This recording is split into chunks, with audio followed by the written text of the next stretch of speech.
Bonjour à toutes et à tous, ici L'Arite Moderne, grand moment historique pour l'animation japonaise en France. Le 1er mars 2022, Crunchyroll annonce sa fusion avec Wakanim. Deux des trois acteurs principaux français de la VOD d'animé et du simulcast ne forment maintenant plus qu'un. Mais comment est-ce qu'on est arrivé là en fait? Comment une société pionnière en France comme Wakanim s'est retrouvée à fusionner avec un relatif nouveau venu chez nous comme Crunchyroll? Eh bien j'espère que vous aimez les histoires de finance, d'acquisition, de fric et de corporation, parce que tonton Hermine va vous raconter une très belle histoire après le jingle. Ça va être vraiment pas chiant du tout, je vous promets.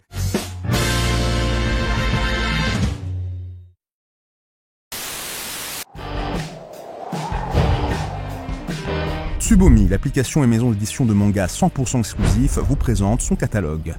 Cette fois, on va parler de Eternal Blue, un manga de Mimishki qui vous propose un titre riche en action et en baston avec des bibliothécaires d'enfer.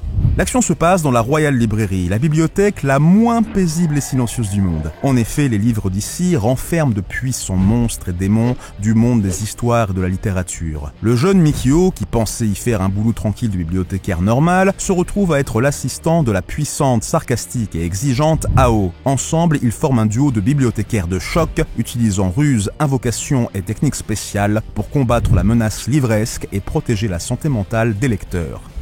Mimishki narre avec passion et dynamisme le quotidien d'une grande bibliothèque. Là où le calme devrait être présent, la Royal Library devient le lieu d'expression de l'auteur, qui nous propose un nouveau manga captivant, empli d'énergie et de bestiaires en tout genre. Maniant situations abracadabrantes et scènes de combat explosives, Mimishki explore dans Eternal Blue l'impact que peut avoir l'imaginaire sur le réel. Soyez les premiers à découvrir Eternal Blue en avant-première sur Tsubomi. Application prévue pour le printemps 2022. Plus d'informations sur tsubomi.fr et tous nos réseaux. Hâte de vous y retrouver.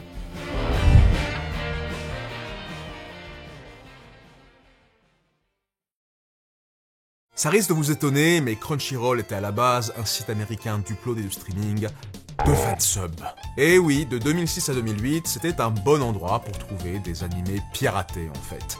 En 2007, d'après Anime News Network, Crunchyroll déclarait avoir 4 millions d'utilisateurs uniques et jouait 50 millions de streams par mois. Mais les choses ont changé en mars 2008 quand la société de capital risque Venrock, tirant son argent des investissements passés réussis de la famille Rockefeller, a investi plus de 4 millions de dollars dans la société Crunchyroll. Alors j'aurais jamais cru un jour voir un rapport entre Naruto et les Rockefeller, mais le monde de la finance est décidément très petit. Un move financier qui n'a pas du tout plu à Funimation, l'un des plus gros distributeurs d'animés aux USA, propulsé par le succès américain de Dragon Ball Z à la télé et en vidéo en 1998. Souvenez-vous du nom Funimation, ce sera important plus tard. Après ça, Crunchyroll pivota son activité vers le streaming légal d'animés. D'abord avec un accord de diffusion exclusif d'animés des studios Gonzo, puis en 2009 avec le streaming intégral de Naruto Shippuden, autorisé par TV Tokyo, suite à quoi tout le contenu illégal de Crunchyroll fut effacé du site. Puis en décembre 2013, Crunchyroll a été acheté pour la coquette somme de 100 millions de dollars par le groupe Churnin, que vous connaissez à travers Churnin Entertainment, la boîte de production derrière la récente trilogie La Planète des Singes. Puis en avril 2014, le groupe Churnin et AT&T ont créé la co-entreprise Other Media, spécialisée dans la diffusion de contenu web. C'est pas Other Media? Non, c'est Other, comme une loutre, je sais pas pourquoi. Qui, en août 2014, annonce la création de Elation, une société spécialisée dans le contenu en streaming. Donc ça fait deux boîtes qui créent ensemble une boîte, qui possède elle-même une boîte, supervisant plusieurs boîtes, donc Crunchyroll. Oui, bah c'est comme ça la finance, hein. C'est extrêmement normal, absolument pas du tout nébuleux et tentaculaire, très accessible. Et pour transformer ce poulpe en kraken, sachez que AT&T est un géant américain de la télécommunication, un fournisseur d'accès internet doublé d'une méga corporation multimédia, possédant juste la Warner. Voilà, ils ont juste les studios Warner en fait. Ce qui tombe bien vu que AT&T a racheté en 2018 pour la somme estimée de 1 milliard de dollars les parts de Other Media appartenant au groupe Churnin. Donc en fait, à partir de 2018, Crunchyroll était essentiellement une compagnie Warner.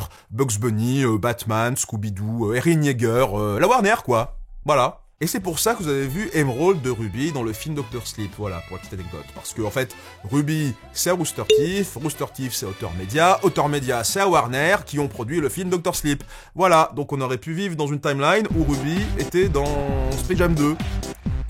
On l'a échappé belle. Et depuis 2018, du coup, c'est le festival pour Crunchyroll. Et pas le Crunchyroll Festival, c'est un autre truc. On va produire des animés directement avec les Japonais, faire des séries originales, faire des collaborations avec Adult Swim et Cartoon Network, et puis on va faire des collaborations avec Webtoon, j'ai fait une vidéo là-dessus d'ailleurs, et puis aussi on va acheter en 2019 Viz Media Europe. Voilà, Viz Media Europe. Et c'est là qu'on fait une pause. Parce que Viz Media Europe, c'est encore une toute autre histoire. Tu vois, t'as la Shueisha, une énorme maison d'édition japonaise qui publie des mangas, dont ceux du Shonen Jump. Voilà, Naruto, Dragon Ball, One Piece, tout ça, qui décide de créer en 1986 Viz Media, une compagnie américaine s'occupant de publier leurs mangas et gérer leurs droits là-bas. Du coup, ils ont voulu s'étendre en 2007 en Europe avec Viz Media Europe, bien sûr. Puis en 2009, Kazé, grosse maison d'édition française de manga et d'animé, fusionne avec Viz Media Europe pour former une entité commune. Kazé qui a fait un partenariat avec Kana Video en 2013 pour créer la plateforme de VOD ADN, Anime Digital Network.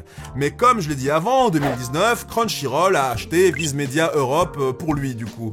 Donc c'est comme si en fait tu coupais la tentacule d'un poulpe et que tu l'as collé sur un autre poulpe. C'est horrible. Oui, c'est la finance, Mathias. C'est des poulpes qui s'arrachent les bras et se les recollent sur eux. Du coup, à ce moment-là, Crunchyroll possédait techniquement Kazé, acteur majeur européen du manga, qui lui-même possède techniquement 50% de l'ADN concurrent de Crunchyroll. Curieuse situation. Et là, rachat historique, Crunchyroll change de maison. Fini Auteur Média, fini Warner, Crunchyroll a été racheté en décembre 2020 par le géant multimédia Sony pour la somme de 1,175 milliards de dollars. On est passé de 4 millions à presque 1,2 milliard en 12 ans là. C'est un peu affolant. Comme quoi les animés ça pèse, hein. C'est précieux finalement. J'en ai marre d'entendre autant de chiffres. Genre c'est tellement indécent de passer de genre on a 100 000... 1000 millions, c'est vraiment genre l'infini euro. Oh non, j'arrête quoi, vraiment. C'est vraiment ça, ouais. Un milliard, tu peux t'acheter un pays avec ça, ça serait bête de s'acheter un Baguette Club, ça serait totalement débile. Ah, le con. Bon, allez, je vous laisse. 10 milliards, moi j'arrête. L'infini d'euros, ah non, allez. Et c'est cet achat méga important que tout fan de manga et d'anime doit prendre en compte. Pourquoi donc ? Eh ben, vous vous souvenez de Funimation, que j'ai décrit plus tôt comme un acteur majeur de la distribution d'anime en Amérique du Nord ? Une boîte historique qui avait une énorme mamie sur l'animation japonaise aux États-Unis, à travers les droits TV, les sorties vidéo, le doublage et même le streaming. Et bien depuis 2017, Funimation avait été racheté par Sony. Eh oui, 3 ans avant le rachat de Crunchyroll, Sony avait déjà une mainmise importante sur le marché des animés en Amérique. Mais avec Funimation qui fusionne avec Crunchyroll, ils ont créé un titan ultime. Mais quel rapport avec Wakanim ? Eh bien tout simplement parce que Wakanim, c'est un peu l'équivalent français de Funimation. Wakanim s'était imposé comme le leader français, voire européen, du streaming légal VOD d'animation japonaise. C'était leur volonté dès leur création en 2009. 4 ans avant que Crunchyroll n'arrive en France en 2013. Et ça a marché, en fait, grâce à l'atout majeur de proposer du simulcast, une diffusion le jour même que les télévisions japonaises. Une innovation très conséquente à l'époque. Et c'était porté par des hits qui non seulement ont résonné avec les fans d'animé préexistants, mais aussi qui ont réussi à convertir de nouveaux fans à ce médium. Que sa volonté soit faite en 2010, puis le phénomène Sword Art Online en 2012, le méga phénomène explosif L'Attaque des Titans en 2013... Putain, 9 ans qu'on a commencé Attaque des Titans en fait. Et puis n'oublions pas l'année 2014, marquée par le titre le plus prestigieux de leur catalogue, Les Chroniques de l'Ermite Moderne. Et oui, pour ceux qui ne savaient pas, j'ai fait des vidéos pour eux pendant 2 ans en fait, c'est vrai, c'est pas une connerie. C'est pas un canular, c'est vérifiable. Vient alors avril 2015 où Wakanim a conclu le deal de sa vie, l'investissement et le rachat de la boîte par Aniplex. Vous avez sûrement vu le logo Aniplex sur beaucoup de vos animés préférés. C'est une société de production et de distribution spécialisée dans l'animation japonaise qui existe depuis 1995. En plus de la production et la distribution, Aniplex influe aussi sur la bande-son de ces animés. Normal vu que c'est une division de Sony Music Entertainment Japan, elle-même une branche de Sony Corporation. Et alors, pourquoi c'est la branche musique de Sony qui possède le département dédié à l'animation japonaise ? Parce que la finance, corporation, tentacule, tout ça. Et Aniplex lui-même dispose de ses propres divisions. Il y a notamment les célèbres studios d'animation A1 Pictures et Cloverworks, et bien sûr la division vidéo et VOD avec Funimation, dans laquelle maintenant Wakanim est compris. Et c'est là qu'on revient en fin 2020 sur le rachat de Crunchyroll par Sony, qui possédait déjà Funimation et Wakanim. De façon effective, Sony a fait un move à la Walt Disney, mais à l'échelle de l'animation japonaise en streaming. C'est une domination presque totale à l'échelle mondiale. Et comme ils ont estimé que ça servait à rien d'avoir plus de 2 plateformes différentes avec un catalogue différent, ça donne la fusion Wakanim Crunchyroll. Le seul concurrent en France qui reste, c'est ADN, qui, je le rappelle, est possédé à 50% par Karna, alias Dargo, alias Media Participation, et à 50% par KG, alias Crunchyroll, alias Sony. Sony possède donc 50% de son dernier concurrent français. Encore une fois, cocasse! Salut Ermite du futur, autre éventualité qui me semble très probable, ce serait tout simplement que Media Participation rachète à Crunchyroll ses 50% de ADN, ce qui fait que du coup ADN deviendra à 100% sous la propriété de Media Participation, ce qui serait du coup beaucoup plus logique que de faire moitié-moitié avec son dernier concurrent. D'un côté, moins de concurrence, ça veut dire aussi moins de paiements mensuels pour le spectateur fan d'animation japonaise. Au lieu de payer 2 ou 3 services pour des catalogues limités, ils en paieront 1 ou 2 pour des catalogues vastement agrandis d'animés de qualité. De l'autre côté, quand les corporations sont en position de domination comme ça, il y a la crainte de les voir se reposer sur leur laurier en privilégiant l'accumulation des titres dans leur catalogue et en mettant l'expérience utilisateur et les innovations techniques de côté. Il y a aussi la crainte d'un géant qui a tellement de pouvoir qu'il peut se permettre d'avoir une attitude arrogante et anti-client, genre Disney qui fait sa brute avec les salles de cinéma américaines ou le pays entier de la France, voir ma vidéo sur le rachat d'Activision par Microsoft. Mais de l'autre côté, ça fait beaucoup de côté quand même, toutes les autres grosses plateformes généralistes comme Netflix, Amazon et même Disney+, sont très intéressées par le marché des animés. Donc Sony devra jouer dans la cour des grands et prendre en compte ces titans de la VOD pour garder ses abonnés dans son service. Et comme Netflix qui a réussi à persuader plein de monde à arrêter de pirater des films avec un service de qualité, peut-être que Sony sera motivé à utiliser ses vastes moyens et ses contacts avec les studios japonais pour rendre Crunchyroll plus attractif aux inconditionnels du fansub, notamment par exemple en diffusant de plus en plus d'animés anciens comme le fait ADN ou même des animés bloqués à cause de droits de distribution internationaux. D'ailleurs au passage, s'il vous plaît messieurs Wakanim Crunchyroll, on veut de nouveau Konosuba en France. Merci beaucoup. Madame, laissez un like si vous voulez que Konosuba soit disponible en France, sinon cette fusion n'aura servi à rien.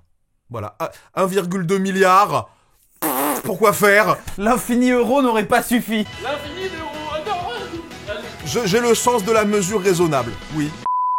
Ensemble, singe, fort. N'hésitez pas à aller plus loin dans l'expérience de mes chroniques, mais cette fois-ci en live, que ce soit de discussion ou de jeu, en allant sur twitch.tv/ermitmoderne. Encore bravo GPM pour son travail sur cette vidéo, notamment en cadrage et montage. N'hésitez pas à me soutenir sur Utip pour m'aider à rémunérer son travail et sortir plus de vidéos. Merci d'avoir vu cette vidéo jusqu'au bout. Si vous l'avez aimé, n'hésitez pas à liker, commenter, vous abonner et me soutenir financièrement sur Utip. Vous aurez même accès à des avant-premières. Vous pouvez devenir un Fire Tipper, soutenant de multiples créateurs en plus de moi en ne donnant qu'une fois, ou en achetant les t-shirts, sweatshirts et autres goodies Ermite Moderne. Tous les liens sont dans la description. J'espère que l'histoire de cette fusion vous a paru plus claire et j'attends vos avis sur ses conséquences dans les commentaires. Sur ce, à très bientôt pour de nouvelles chroniques.